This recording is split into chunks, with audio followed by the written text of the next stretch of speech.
Hello student, good morning. आज अभी हम डिस्कस करेंगे Newton's first law of motion. जैसे कि प्रीवियस वीडियो में हमने डिस्कस किया था about inertia and types of inertia. अभी हमारे पास जो टॉपिक है वो क्या है, Newton first law of motion. तो न्यूटन के फर्स्ट लॉ ऑफ मोशन के अकॉर्डिंग क्या होता है हमारे पास कि body is in rest, remains in rest, a body in motion remains in motion unless an external force is not act on it। कि जब तक कोई भी अनबैलेंस एक्सटर्नल फोर्स नहीं लगाया जाता, अगर कोई बॉडी रेस्ट में है तो रेस्ट में रहेगी, मोशन में है तो मोशन में ही रहेगी।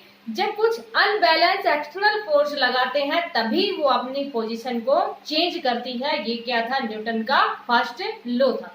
और इन एवरीडे लाइफ के अंदर हम देखते भी हैं कि अगर एक बॉडी है, जैसे कि बोर्ड है, ये रेस्ट में है, कल देखेंगे तब भी ये इसी पोजीशन पे मिलेगा। लेकिन क्या होता है कि अगर हम मोशन की बात करते हैं कि न्यूटन के फर्स्ट लॉ के अकॉर्डिंग तो क्या था कि जब तक कि एक्सटर्नल फोर्स नहीं लगाया जाता, जब एक्सटर्नल फोर्स नहीं लगाया जाता, it means force is equal to कितना है, 0। और we know that force is equal to क्या होता है, मास इनटू एक्सेलरेशन। ये अभी हम डिस्कस करेंगे न्यूटन के सेकंड लॉ ऑफ मोशन के अंदर। और आप जानते भी हैं क्योंकि ये आपके पास 9th क्लास में भी आ चुका है, न्यूटन के first law, second law and third law. तो mass into acceleration, mass into acceleration is equal to 0। Mass never भी 0, मास तो किसी बॉडी का 0 होता नहीं है।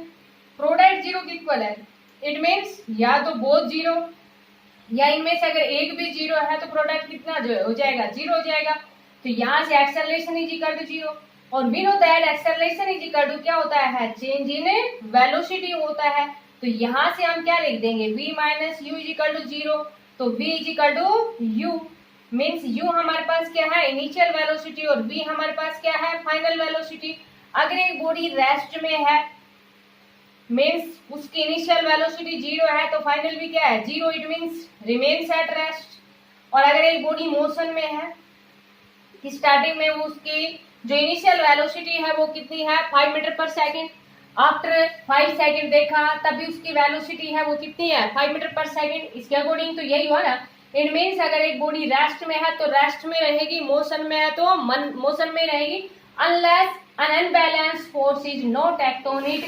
मीन्स जो अनबैलेंस एक्सटर्नल फोर्स है वही क्या करता है, उसकी स्टेट को चेंज करता है। बिल्कुल सिंपल सा कंसेप्ट है ये।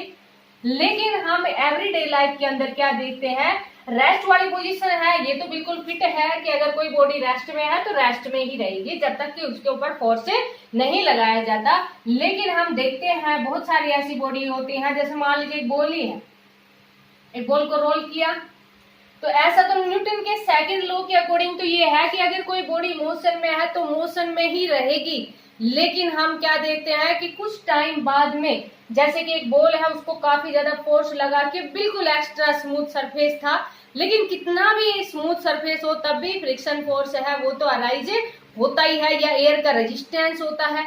तो हम देखते हैं कि एक बॉल है, कुछ टाइम बाद में जाके आगे वो रुक जाती है। लेकिन न्यूटन के फर्स्ट लॉ के अकॉर्डिंग तो क्या था कि अगर एक बॉडी मोशन में है तो मोशन में ही रहेगी। क्योंकि यहाँ जब न्यूटन का जो फर्स्ट लॉ था तब उसने बताया, तब किसी एक्सटर्नल फोर्स की बात नहीं की थी। और यहाँ पर एक्सटर्नल फोर्स कौन सा लग जाता है, फ्रिक्शन फोर्स है या एयर रेजिस्टेंस लग जाता है, जिसके कारण बॉडी है वो मोशन में, जैसे कि एक बॉल को रोल किया था तो कुछ टाइम बाद में वो मोशन में आ जाती है। तो ऐसे हमारे पास बहुत सारे एग्जाम्पल हैं जो इन एवरीडे लाइफ के अंदर हम देखते हैं कि जैसे मान लीजिए एक कार है, उसको टर्न करना है और एक स्ट्रेट रोड, तो उसके लिए हमें क्या करना पड़ेगा, स्ट्रेट रोड पे टर्न करने के लिए क्या करना पड़ेगा, एक्सटर्नल फोर्स लगाना पड़ेगा, तभी जाके वो टर्न होगी। या अगर देखो ये आप देखते ही हैं कि जब तक हम बैलेंस फोर्स नहीं लगाते तो वो उसी पोजीशन के अंदर जाने की कोशिश करती है। कि जैसे कि मान लीजिए एक कार ही है, एक जो कि आपको इनर्शिया ऑफ डायरेक्शन के अंदर भी बताया था कि स्ट्रेट रोड पे मूव कर रही है, तो जब उसको मान लीजिए टर्न करना है तो उसके लिए हमें क्या करना पड़ेगा, एक्सटर्नल अनबैलेंस फोर्स लगाना पड़ेगा, जिसके कारण ही उसके अंदर टर्न होगा। लेकिन अपने आप तो जैसे कि ये बताया ना कि अपने आप तो वो टर्न भी नहीं हो पाएगी, क्योंकि उसको टर्न करने के लिए भी क्या करना पड़ेगा, अनबैलेंस फोर्स लगाना पड़ेगा, मीन्स एक्सटर्नल फोर्स लगाना पड़ेगा। तो ये शायद आपको समझ में आ गया होगा। बिल्कुल सिंपल सा है न्यूटन का फर्स्ट लॉ। कि न्यूटन के फर्स्ट लॉ के अकॉर्डिंग क्या कहा कि body is in rest remains in rest, a body in motion remains in motion unless an external force is not act on it. और यही हमारे पास इनर्शिया के अंदर था। इनर्शिया भी क्या था, inability of a body to resist change of state, change of state means rest, motion और डायरेक्शन। इसलिए न्यूटन के फर्स्ट लॉ को क्या कहते हैं, लॉ ऑफ इनर्शिया भी कहते हैं। Newton first law is known as a law of inertia. जैसे कि मान लीजिए पूछा जाए कि कौन से लॉ को लॉ ऑफ इनर्शिया कहते हैं, तो Newton first law is also called law of inertia. इसी को क्या कहते हैं, लॉ ऑफ इनर्शिया, क्योंकि इनर्शिया में भी यही कंडीशन थी। अगर एक बॉडी रेस्ट में है तो रेस्ट में रहना चाहेगी, जब उसको मोशन में लेके आ रहे थे तब उसका क्या कर रही थी, अपोज कर रही थी। इसलिए न्यूटन के फर्स्ट लॉ को क्या कहते हैं, लॉ ऑफ इनर्शिया भी कहते हैं।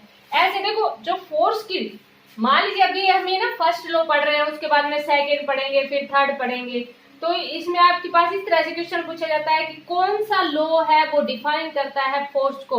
तो न्यूटन का फर्स्ट लॉ है वो डिफाइन करता है किसको, फोर्स को, क्योंकि फोर्स के डेफिनेशन में भी हम यही कहते हैं, Newton first law defines force. जो फोर्स की जो डेफिनेशन है वो कौन देता है, न्यूटन का फर्स्ट लॉ कह देता है।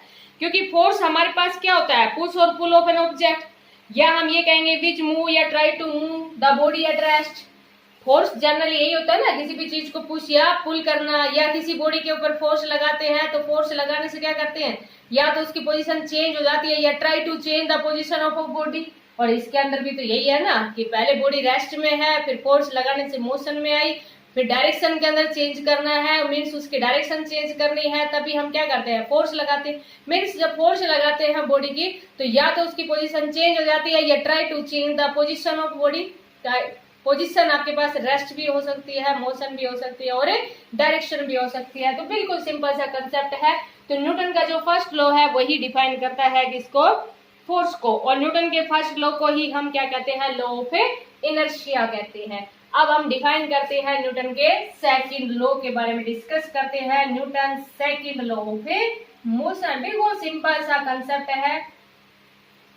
तो देखो यहाँ पर आपके पास क्या है, न्यूटन के सेकंड लॉ के अकॉर्डिंग, न्यूटन के सेकंड लॉ क्या कहता है कि अगर देखो फर्स्ट लॉ के अंदर तो क्या हुआ कि जब अनबैलेंस फोर्स लगाते हैं तभी वो पोजीशन को चेंज करता है। अब जो अनबैलेंस फोर्स लगाते हैं वो जो मोमेंटम, जैसे कि आपको एक कंसेप्ट बताया था कि जब फोर्स लगाया तो बॉडी के अंदर मोशन आया, मोशन होगा तो बॉडी के अंदर वेलोसिटी होगी, और हर बॉडी का अपना मास होता है। तो न्यूटन के सेकंड लॉ के अकॉर्डिंग क्या कहा, न्यूटन ने अपने सेकंड लॉ में ये कहा कि जो rate of change of momentum है बॉडी का वो डायरेक्टली प्रोपोर्शनल होता है फोर्स के। मीन्स अगर फोर्स ज्यादा लगाएंगे तो मोमेंटम ज्यादा होगा, और अगर फोर्स कम लगाएंगे तो मोमेंटम कम होगा। मीन्स न्यूटन के सेकंड लॉ के अकॉर्डिंग क्या कहा, rate of change of momentum, rate of change of a momentum is directly proportional to, ये डायरेक्टली प्रोपोर्शनल है किसके, अप्लाइड फोर्स के, directly proportional to applied force. Means यहां से हम ये कह देंगे कि फोर्स है वो डायरेक्टली प्रोपोर्शनल है rate of change of momentum. Momentum को हम किससे रिप्रेजेंट करते हैं, पी से, और मोमेंटम हमारे पास क्या होता है, मास इनटू वेलोसिटी। तो समझ में आया ना बेटा, बिल्कुल सिंपल सा है कि जितना ज्यादा फोर्स लगाएंगे उतना ही ज्यादा मोमेंटम आएगा। और अभी आपके पास जैसे कि न्यूटन का जो फर्स्ट लॉ था, मीन्स जो इनर्शिया के बारे में हम बात कर रहे थे, तो वहां पर देखो इनर्शिया के अंदर भी क्या था हमारे पास, greater is the mass greater is the inertia. उसी कंसेप्ट को देखो, उसके बाद में यहाँ डिस्कस करते हैं कि अगर more is the mass more is the inertia, more is the mass more is the inertia. ये बात समझ में आई बेटा, कैसे देखो, ये यहां पर भी लगाएंगे किस टाइप से, more is the mass more is the inertia. It means एक आपके पास ट्रक ले लिया और एक आपके पास क्या है, कार है। अब कार का मास कम है और ट्रक का मास ज्यादा है। अब इनर्शिया क्या है, अगर एक बॉडी रेस्ट में है तो रेस्ट में ही रहना चाहेगी। मोशन में है तो मोशन में रहना चाहिए, और अगर उसके ऊपर फोर्स भी लगाते हैं तो वो क्या करती है, रेजिस्ट करती है उस पोजीशन को चेंज होने में। समझ आ गई होगी ये बात आपको। अब देखो ट्रक का मास ज्यादा है और कार का मास कम है। अब बराबर बराबर फोर्स लगाया दोनों के ऊपर, कार के ऊपर भी ट्रक के ऊपर भी। अब कार ने तो थोड़ा सा मोमेंटम आया, कार तो थोड़ी सी हिली, लेकिन ट्रक है उसके ऊपर अभी कोई इफेक्ट नहीं पड़ा। इट मीन्स यहाँ पर क्या हुआ, इसका मास ज्यादा था इसलिए उसकी टेंडेंसी है ज्यादा रेस्ट में रहने की, क्योंकि जब ज्यादा फोर्स लगाएंगे तभी ये मोशन में आएगी। तो more is the mass, more is the inertia. दूसरी बात देखो बेटा, यहाँ पर किस टाइप से मोमेंटम क्या है हमारे पास, मास इंटू वेलोसिटी है। जैसे कि ट्रक और कार का एग्जांपल ले लेते हैं, बराबर फोर्स लगाया, अब एक इतना फोर्स लगाया कि ट्रक ने भी मूव कर दिया और कार ने तो कर ही दिया। अब जब बराबर फोर्स लगाया तो क्या देखा कि कार का मोमेंटम, सॉरी कार की जो वेलोसिटी थी वो ज्यादा थी उतने फोर्स पे। सपोज करो 5 न्यूटन फोर्स यहाँ लगाया और 5 न्यूटन ही यहाँ लगाया, तो देखा कि 5 न्यूटन फोर्स पे कार ने तो काफी ज्यादा वेलोसिटी ट्रेवल की, मीन्स उसकी स्पीड काफी ज्यादा बढ़ गई, लेकिन ट्रक की स्पीड अभी कम थी। इट मीन्स ये जो क्वांटिटी होती है ना, law of conservation of momentum पढ़ा है हमने 9th क्लास में, पढ़ा था ना law of conservation of momentum. अभी दोबारा भी आएगा हमारे पास कि मोमेंटम रिमेन्स कंजर्व, जितना इनिशियल मोमेंटम है उतना ही क्या रहेगा, फाइनल मोमेंटम। और यहां से आप देख भी सकते हैं कि मास ज्यादा तो वेलोसिटी कम, और मास कम तो वेलोसिटी ज्यादा। तो न्यूटन ने सेकंड लॉ के अंदर क्या कहा कि जो rate of change of momentum है वो डायरेक्टली प्रोपोर्शनल है किसके, फोर्स के। मीन्स फोर्स है वो डायरेक्टली प्रोपोर्शनल है rate of change of momentum के। और जब प्रोपोर्शनलिटी को हटाते हैं तो क्या लेते हैं, के is the constant of proportionality, और जनरली कांस्टेंट ऑफ प्रोपोर्शनलिटी की वैल्यू यहाँ पर कितनी होती है, 1। तो F इक्वल टू कितना आ गया, 1 dp बाई dt। अभी हमने बताया आपको कि d जो मोमेंटम होता है उसकी वैल्यू क्या होती है, मास इंटू वेलोसिटी।